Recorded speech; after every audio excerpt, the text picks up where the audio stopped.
Joe Biden as President of the United States.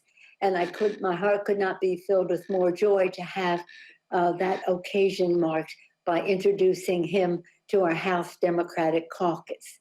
That joy is also increased by being introduced by Angie Craig, and I'm so glad she referenced her wife and her 4 sons, whom I love hearing about, and now in front of the President of the United States. Thank you, Angie, for your leadership, your friendship, and your very generous introduction. You make this evening very special to me, a special evening. First time, Mr. President, that I'm introducing you as President of the United States to my great House Democratic Caucus. That makes it even better.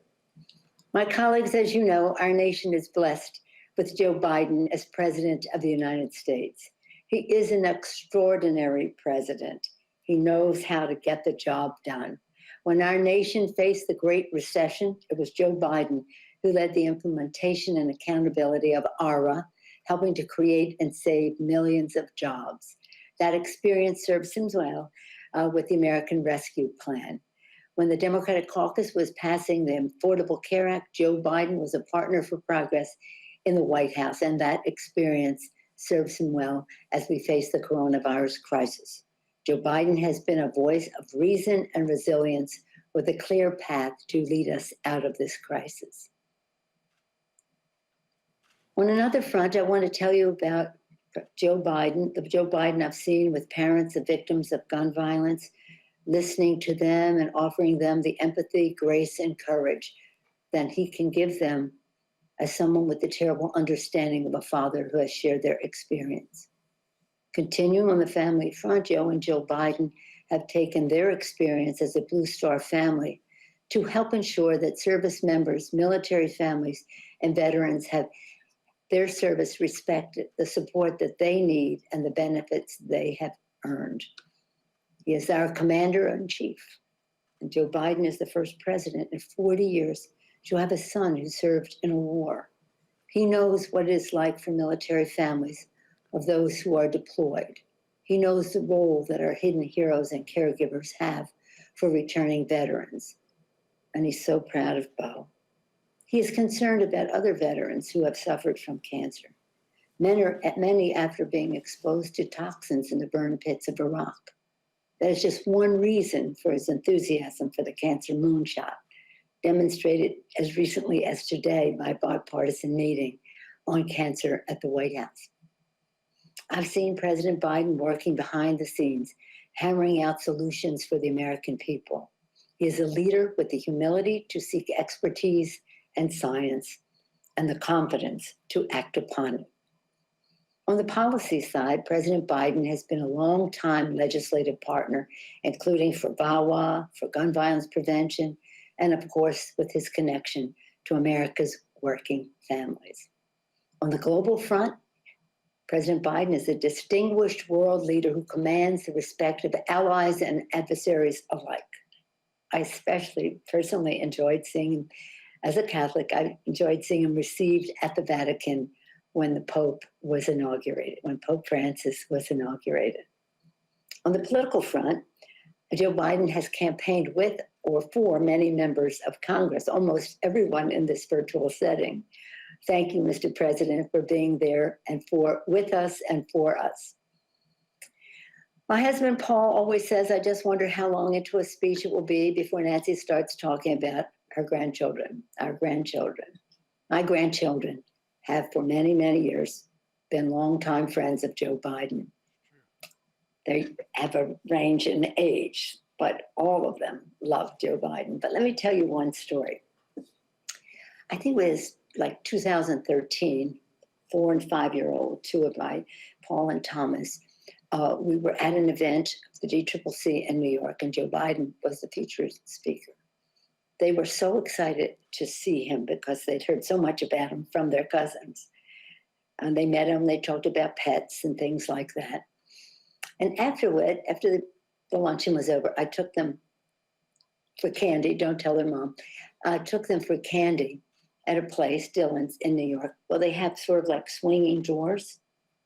You have to get through the doors, one part of the store to the next. So here they are, the place is packed and jammed. These kids are making all this noise over there on the side.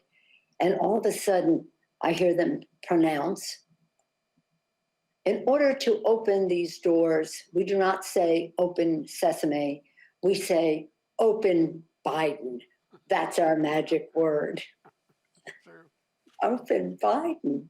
I love it. Now more than ever, we need a battle-tested, forward-looking leader who will fight for the people, a president with the values, experience, and the strategic thinking to bring our nation together and to build a better, fairer world for our children. As president, he is taking us to new heights of inclusion in the success of America. President Biden is a leader who is the personification of hope and courage, values, authenticity, and integrity. Joe Biden is president, and with Democratic majorities in the House and Senate, we will deliver bold progress for the people. And now it is my privilege to present the 45th President of the United States, as my grandchildren would say, open Biden, Mr. President. Nancy, I love you. There's no one I'd rather work with than you. We've been friends a long time, and your whole family, your daughters, and it's just been a great relationship. And I think that Angie was absolutely correct, that you've been the consummate leader. I've been here a long time, and there's been no speaker that's been your equal, although there's been some great speakers. And you just have a special way about you, Nancy. And you're also very, very, which is important, you're kind, but you're tough. And you know what's right, and you stick by it. And I admire the devil out of you. And I want to thank somebody I campaigned for. He was leading by 30 points till I campaigned for him, but he still won anyway, Hakeem Jeffries, and Vice Chair Aguilar for putting this conference together and including me. And I want to thank the entire leadership team and all your committee chairs for taking an important step in the American Rescue Plan last week. You all showed at a time when the American people are depending on us, and they are desperately in need of us, that a diverse caucus isn't a divided caucus.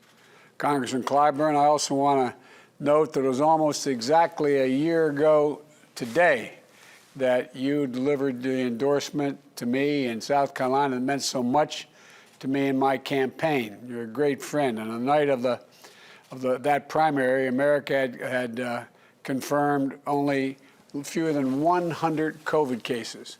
That's just a year ago. Breonna Taylor and George Floyd were still alive. California yet to suffer the worst of what would become the worst fire season in recorded history. And there have been no violent insurrection on the Capitol Hill. And I could go on. A lot's changed. My point is this. In the year that has passed, all the challenge I spoke about that night, jobs and the economy, affordable, accessible health care, climate change and the need to root out institutional racism, the need for unity and healing, have all become urgent, urgent, urgent, urgent, especially in light of the pandemic that has taken the lives of over, as of yesterday, 518,720, I believe it was, Americans, fellow Americans have lost their lives, and more than 400,000 businesses, mostly small businesses, many minority businesses, have been shuttered. Cost of millions of jobs, 1.3 million public sector, education, nurses, cops, firefighters, essential workers have lost their jobs. So my message today is really simple. You, this caucus, have shown the American people the difference between democratic leadership and what we just had. Leadership makes a difference, and you're continuing to do so. For example, I know that this week you're working on the Protect Our Democracy reforms, as well as the George Floyd Justice and Policing Act, both of which I strongly support. And I know that the past couple of days, you've had briefings and conversations on immigration, healthcare, foreign policy, climate crisis, and a lot more. And as you work on all of these, I urge you to continue to speak up and speak out about the American Rescue Plan. And here's why. You know, the confidence in the American government has been plummeting since the late 60s to what it is now. And many of you remember that in 2009, we expended a lot of political capital, Nancy and I and others, in the Recovery Act. It was an act that had less than 0.2% waste or fraud in it, according to the experts. And the economists told us we literally saved America from the Depression. But we didn't adequately explain what we had done.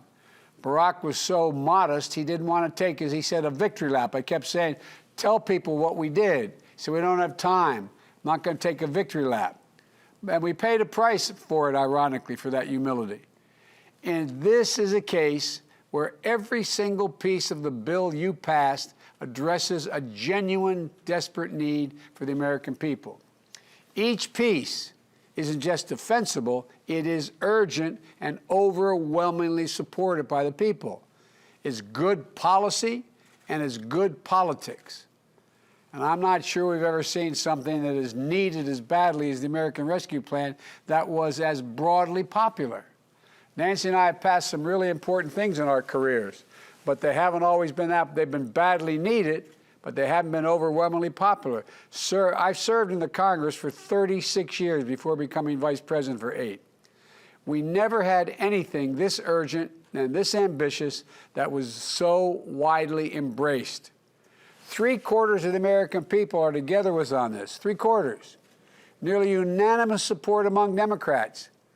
More than 70% of independents in poll after poll. 60% of Republicans. I'll say that again. 60% of Republicans support what we're doing. A bipartisan group of more than 425 mayors, Democrat and Republican. The AFL-CIO and business leaders. Look, the show of unity we're seeing is unprecedented. It isn't just about the sum of the total package. Americans are lockstep on each of the major elements of the plan, and they know what they are. They support what we're doing on vaccines. Look at the progress we've made with your help. We've been able to move us to the point where we had very little supply, that we will have enough vaccine because of the work we've done with your help, enough vaccine by the end of May to be able to vaccinate every single adult in America. It will not be done by then, but that supply will be there. They support what we're doing on direct payments, on unemployment insurance, on food and nutrition support, on keeping people in their homes, on safely reopening our schools. Staying unified as we complete this process of passing the American Rescue Plan won't just make a difference in our fight against COVID-19 and our efforts to rebuild the economy, it will also show the American people we're capable of coming together for what matters most to them. They've lost faith in government. This is a time to reestablish that faith, and the reason why they should have faith, because we're doing the right thing.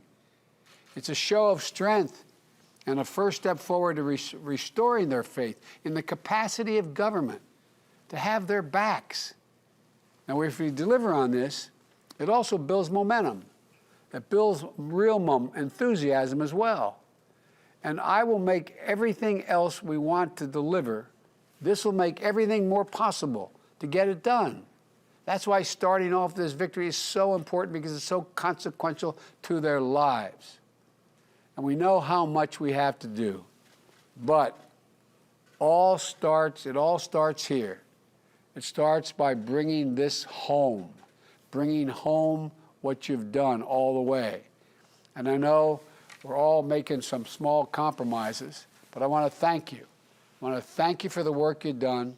I want to thank you for the work we're going to continue to do. I know parts of this and everything else we seek to do are not easy, but people are going to remember how we showed up in this moment, how we listened to them, not specialists, to them, and how we took action. I believe we're going to come through this, and I think that people's memories will be long. And if we continue to stay laser focused on getting shots in people's arms, responding to the economic crisis, it's going to open up a lot of hearts and a lot of doors for us tomorrow to do the many more things we know we have to do. So I want to thank you all. I really mean it from the bottom. I want to thank you. Thank you.